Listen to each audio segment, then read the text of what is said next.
sayang, pengantar anak berkebutuhan khusus. Dan di sini kita awali perkenalan dari masing-masing anggota kami. Yang pertama ada saya, Ilva Eviana.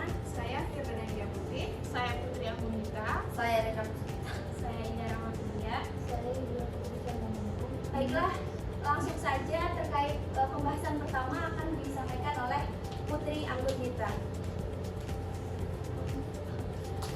Baik, yang pertama adalah kami meriset terkait praktik baik pendidikan inklusif di Indonesia. Yang pertama yaitu sekolah inklusif dengan pendekatan kolaboratif. Nah, di sini kami ada 3 poin. Yang pertama, kolaborasi antara guru kelas dan juga guru pendamping khusus anak ABK. Yang kedua yaitu modifikasi kurikulum yang sesuai dengan kebutuhan peserta didik, terutama peserta didik yang berkebutuhan khusus. Yang ketiga yaitu dukungan dari orang tua dan juga pihak sekolah sangat penting.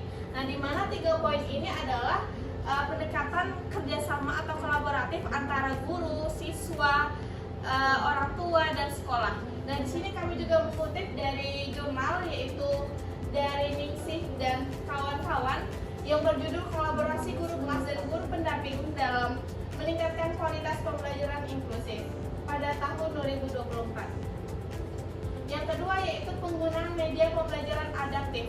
Nah, di sini sekolah menggunakan berbagai media seperti visual, audio, dan lain sebagainya. Nah, di mana teknologi ini mendukung untuk siswa berkebutuhan khusus.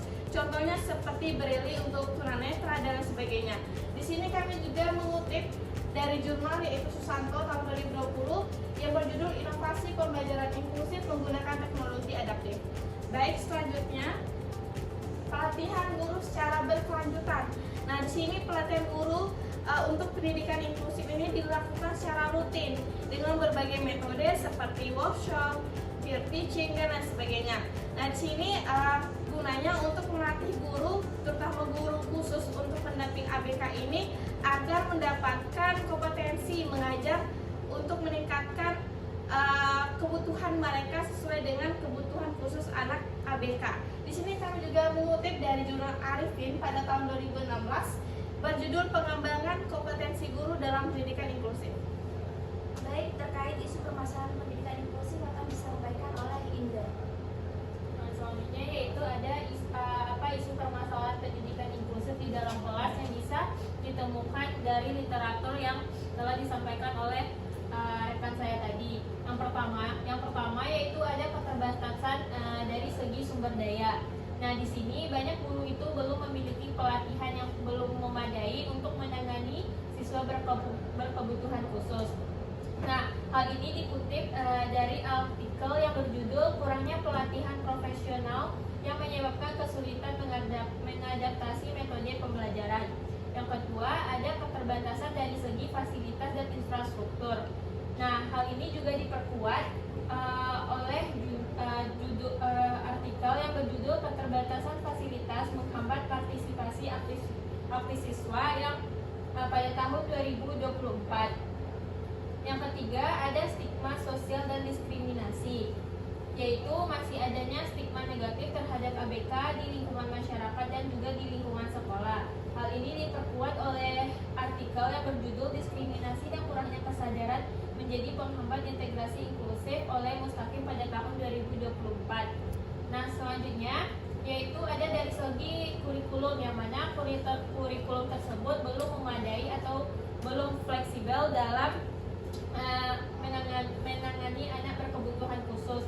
Hal ini diperkuat oleh artikel yang berjudul Diperlukan Kurikulum Inklusif yang Fleksibel untuk Mendukung ABK oleh Adrian dan kawan-kawan pada tahun 2022.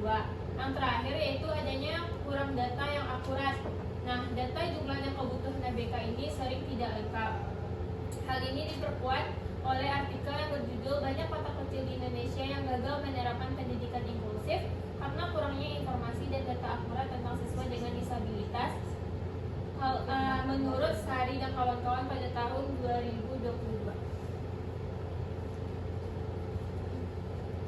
Baik, yang selanjutnya yaitu terkait analisis terhadap data tersebut akan disampaikan oleh rekan saya yaitu Firda Nadia Putri. Baik, ini di sini ada tantangan implementasi pendidikan inklusif di Indonesia, di mana pendidikan pendidikan inklusif di Indonesia itu masih punya banyak tantangan, di mana banyak sekolah itu belum mempunyai guru pendamping khusus, kurikulum itu belum sesuai dengan kebutuhan siswa, dan teknologi pembelajaran belum banyak yang dipakai, serta pelatihan guru juga belum merata. Jadi belum semua guru itu siap, dan masih butuh lebih banyak dukungan, alat, dan pelatihan agar inklusi bisa berjalan baik. Dan bagaimana pendidikan inklusif dapat memenuhi hak anak berkebutuhan khusus dalam pendidikan?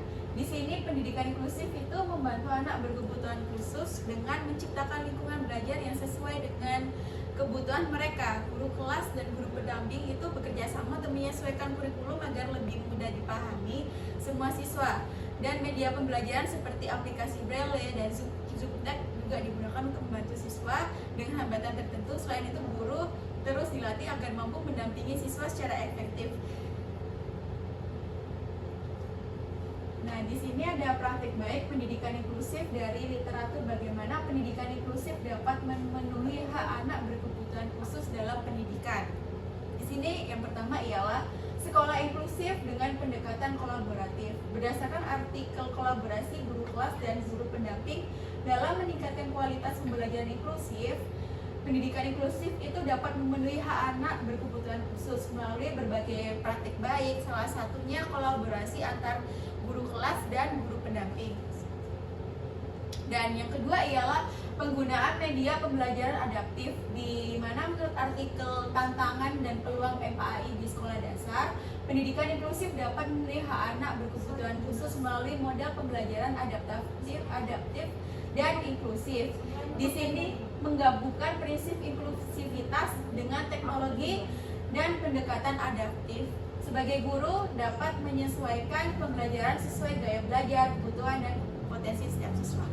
Dan yang terakhir ialah pelatihan guru secara berkelanjutan, di mana berdasarkan artikel jurnal Aksara prinsip implementasi dan kompetensi guru dalam pendidikan inklusi. Di sini ialah memberi kesempatan bagi anak berkebutuhan khusus untuk belajar bersama siswa lain di sekolah umum. Tujuannya ialah memberikan akses dan keadilan dalam pendidikan tanpa diskriminasi. Selanjutnya ialah saya kembalikan ke moderator. Baik, terkait kemungkinan argumen atau komentar, di sini akan disampaikan oleh rekan saya yaitu Linda Puspita. Ya baiklah, saya akan melanjutkan penjelasannya, yaitu yang keempat, kemukakan argumen atau komentar Anda. Sampaikan dengan jelas pandangan Anda secara terbuka, dukungan argumen Anda dengan bukti-bukti yang relevan. Di sini menurut kelompok kami, yaitu pendidikan inklusif sangat penting untuk menjamin hak anak berkebutuhan khusus ABK agar bisa mendapatkan pendidikan yang adil dan sesuai dengan kebutuhan mereka. Beberapa alasan dari kami adalah pendidikan inklusif tidak hanya memberikan tempat di sekolah, tapi juga membantu ABK belajar sesuai dengan kebutuhan. Nah, selanjutnya yaitu sudah ada cara-cara yang baik seperti kerjasama guru dan guru pendamping, penggunaan alat bantu belajar dan pelatihan guru. Selanjutnya yaitu tantangannya masih ada seperti kurangnya guru pendamping, kurangnya alat bantu, dan banyak sekolah yang belum tahu tentang inklusi. Dan selanjutnya model pembelajaran seperti MPAI bisa jadi solusi karena memakai teknologi untuk menyesuaikan gaya belajar siswa. Selanjutnya ABK harus ikut aktif dalam belajar, bukan hanya duduk di kelas. Selanjutnya semua pihak harus mendukung seperti guru, sekolah, orang tua, dan pemerintah agar pendidikan inklusif berjalan dengan baik. Baik, untuk yang terakhir nomor 5 yaitu tentang dukung argumen yang akan disampaikan oleh Saudari Yulia. Ya, baik.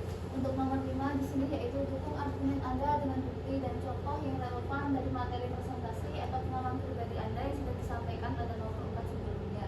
Nah, di sini yang pertama yaitu pendidikan inklusif sebagai pendekatan strategis dan manusiawi atau humanis. Yang pertama, ABK seringkali dianggap berbeda dan kurang dihargai. Dan kemudian pengalaman anggota kelompok adalah adanya memiliki teman ABK, di mana ketika dia bersekolah di sekolah reguler, kemudian dengan pihak sekolahnya diminta untuk beralih ke sekolah SLB. Namun karena siswanya tidak ingin bersekolah di SLB, sehingga ketika akhirnya dikeluarkan oleh sekolah, siswa tersebut tidak bersekolah lagi atau tidak melanjutkan sekolahnya. Nah, di sini kami berpendapat bahwa penting bagi guru untuk dapat menciptakan lingkungan yang saling menghargai terkena diskriminasi sehingga tidak membeda-bedakan anak ABK. Kemudian yang kedua, contoh praktik baik dalam pendidikan inklusif.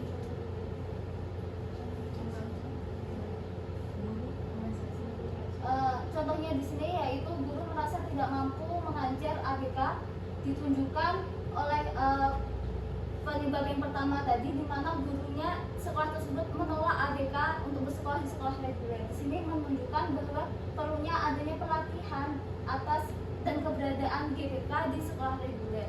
Yang ketiga yaitu tantangan dalam pelaksanaan pendidikan inklusif. Contohnya dalam kasus di SD Dharma Karya UT, di mana ada siswa ABK di kelas reguler, namun guru belum terlatih secara khusus, serta belum ada GBK yang mendampingi secara penuh. Baik, mungkin itu saja presentasi dari kelompok 1. Kurang lebihnya kami mohon maaf. Kami akhiri. Wassalamualaikum warahmatullahi wabarakatuh.